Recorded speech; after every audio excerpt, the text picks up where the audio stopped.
Hey, this is Edwin Dearborn, and I am with my good friend and partner, Barry Coziahr, and we are live streaming to you, you, about how to drive growth. So, whether you're a small business owner, you're a solopreneur, you're an entrepreneur that's just beginning, you're working at home, or you've got a big business, everybody wants to drive growth. And what we mean by growth is more new customers, higher revenue, as well as retaining the business that we attract, because no one wants to have a client for a month or 2 months or a quarter. We want to not only attract our ideal clients, we want to retain them so that they're with us for a long time, thus contributing to our financial growth. So Barry is with me today. Hi, Barry. Hey.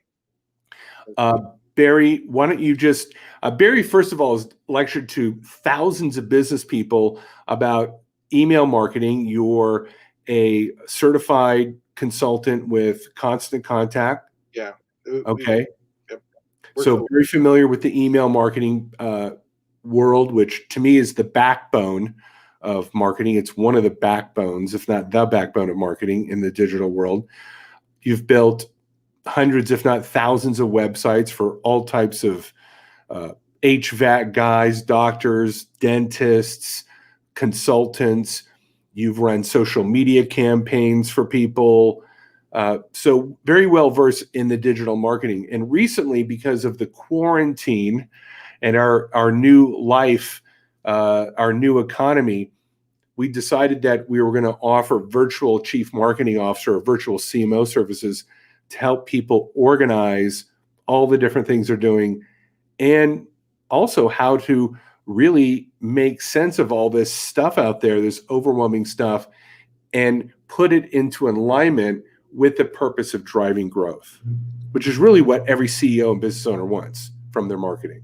Yeah, that's right. So Barry, my first question to you is, in today's world, particularly since quarantines happened, what do you see is driving growth for business? I mean, I think it has to do with finding what works is a big deal. Because what I like about what we're doing as a virtual CMO is the fact that we're not married to one particular marketing tool. So there's the old saying, like, if all you have is a hammer, everything's a nail, right? Right. And so instead, we got a toolbox, because with some people, that they might, like, I was just talking to an artist, and what they really need us to do is they need us to establish relationships with galleries. So because she's doing really well with that, and putting her art in these galleries is the marketing line. And so that's very different from what a dentist needs, and how he's going to go about it. So I think driving growth is like finding the right tools to figure out what's going to actually bring in the potential new clients or distribution channels that are going to result in that growth. And then the other thing about driving growth is it has to be constant, because it doesn't you either grow or you don't, or not. It's like there's and it's, I mean, it's either grow or die. Eventually you will die if you're not growing. And so that's really, I mean, that's what those two things I think add up to what it is: finding the right tool, making sure it's constant, and then having all the points within your business in place so that it actually converts into a sale. And then I love the point you just made too, because retaining customers is huge. It's a lot more expensive to get a new customer than it is just to take care of the person that's in front of you that you're servicing, and keep them around and keep them happy and keep them purchasing and using your services. That's the final piece that adds up to real growth. I agree. I think, we've talked about this, that to retain a customer, you've got to be excellent. And that forces you to be excellent. Yep. Like, if you really want real growth and tap into the power of word of mouth, I think that forces you to say, okay, well, why would someone stay with us at every single touch point? Do our emails, do our customer service calls, do our interactions, our interviews. When they, for a restaurant, if you're a brick and mortar, when they come in, are they treated with courtesy and hospitality? Like what is that buyer and user's journey along the whole way, and where can we make it better at every single touch point? Number two, are we worth talking about? Right. And if you're not worth talking about, that right there is a moment of humility to go, well, despite what I think about myself, why am I not worth talking about? Right. And how would I become? Like, what would I have to do? I think that's where a chief marketing officer differs from a marketing agency. A marketing agency comes in and goes, we build websites, you need an excellent website. And then when they're done with that, they're done. Or somebody may go, I do SEO. So I do your SEO, I build links. I've seen this happen all the time. There's no accountability for, did it actually result in a sale? Right. It's almost like an Amazon guide. They just drop off the package. There you go. I don't know if you're going to open the package, use what's in the package, enjoy what's in the package. I just brought you the package. Right. Yep. Where we're now going, okay, we're doing SEO and websites, but is it a touch point that's now helping you garner and retain a customer? Yeah. And if the answer is no, we go in and try to fix that. So to your point, I think, yes, we're looking at the full cycle of the business, and are we actually growing? Yeah, exactly. Like we have one of our clients we're working with. I mean, you've gotten them some leads, and the people who expressed interest, but that interview never happened, which is going to convert them into a sale. Right.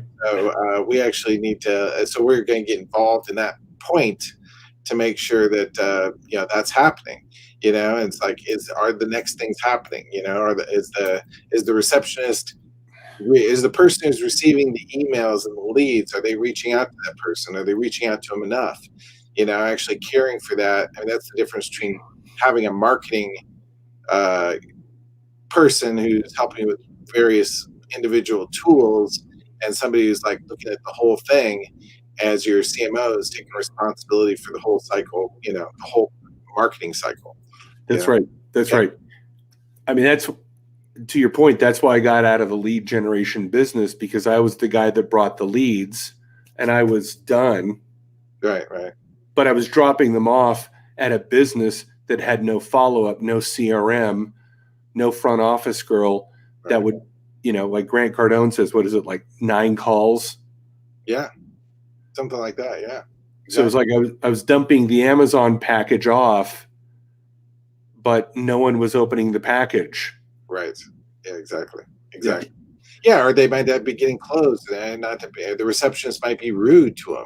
It's like, it's kind of interesting. It's like some good marketing companies, what they do if they, if they've said, oh well, such and such, we get some calls and stuff, but nothing's happening. They might, blind shop that place. A good marketing company would pick up the phone and blind shop that company, their own customer, to find out what happens. What happens when I call in and try to schedule an appointment or purchase the product or whatever, and then record that call for the CEO, so that he can say, here's what happened when I called in. You might want to do something about that. Yeah. So now to this point of, I want to get to specific tactics here. When somebody goes, hey, I want you to be our chief marketing officer, what do you typically find are the big holes that, when filled, begin to move the growth forward? Yeah, I mean, I'd say that for one, they're not putting out enough content. That's like where they're putting out enough, sending out enough communications like that. They're not posting regularly on social media. They're not blogging and sharing their knowledge there. They may or may not, some guys don't even collect an email list. I talked to somebody who's been in business a long time, and they never bothered to collect a list of emails of customers. Or they might. I concur with that. One of my very first clients when I got into marketing, was a couple that inherited a business from their parents. The business has been around for 25 years, very successful home improvement business. And this was back in the day. I started with them about 10 years ago when, Yellow Pages was kind of relevant still. Yeah. About 10 years ago. Mhm. And they were like, we got to get sales going. And I said, well, let's send out an email to your client database. Let's send out a postcard. And they go, we don't have a database. I made them go through all the invoices. When we went through all the invoices, we had a database of 7,000 past clients. Amazing. That's awesome. All we did, obviously, there was a lot of return back mail and return back emails. So we ended up with about maybe 4,000 or 5,000 because, they're old. Just by reaching out to past clients and saying, hi, we're here, we're in business. Within 2 months, we doubled their gross revenue just by reaching out to their database. Yeah. What's that saying? The money's in the list. The money is in the list. Right. Yeah, exactly. The money's in the list. But if you don't have a list. Right. Yeah. Okay, good. So I completely concur. That has been my same observation.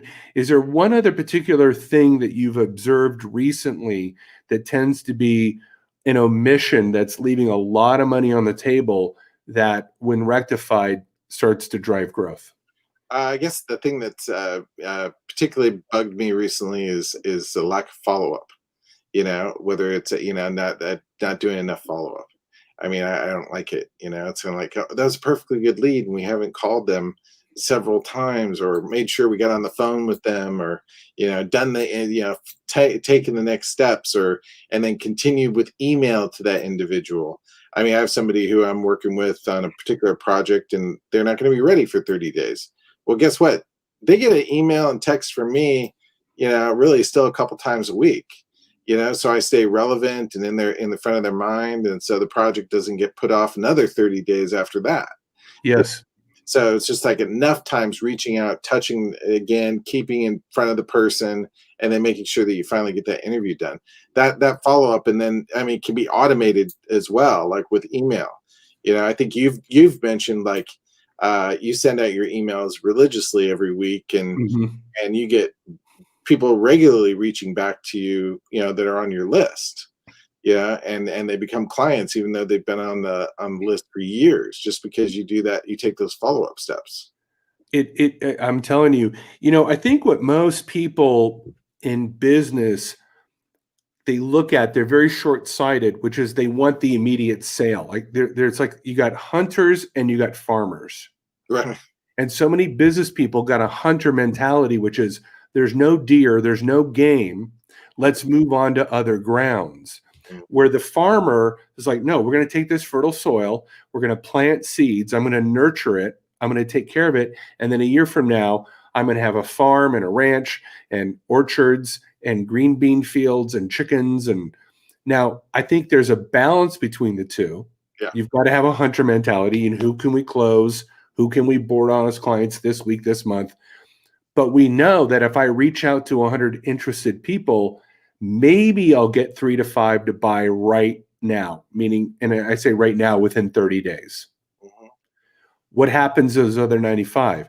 Well, if I'm out of sight, I'm out of mind. And when they are ready to buy, then they'll more likely go somewhere else. And I think this is where you really have to understand as a business person the cost of acquisition and actually the lifetime value of a customer and the gestation period from interest to purchase. And what I mean by gestation is, like in real estate, because I worked with a lot of realtors, the average time when someone starts looking for a home and when they actually close escrow is about 18 months. Right. So if I'm interested in a home and I'm, kind of seeing, okay, well, what's available in Henderson? And, one day I might buy a home in Summerlin. I haven't quite decided. And I reach out going, what's the average price? If that realtor doesn't put me in the database and drip on me, then a year from now or 18 months from now, when I've finally got my down payment or I'm ready to pull the trigger, if that realtor isn't in my face all the time, I'll probably go with the realtor that's in my face at the moment of decision to purchase. Yeah, that's right. Right.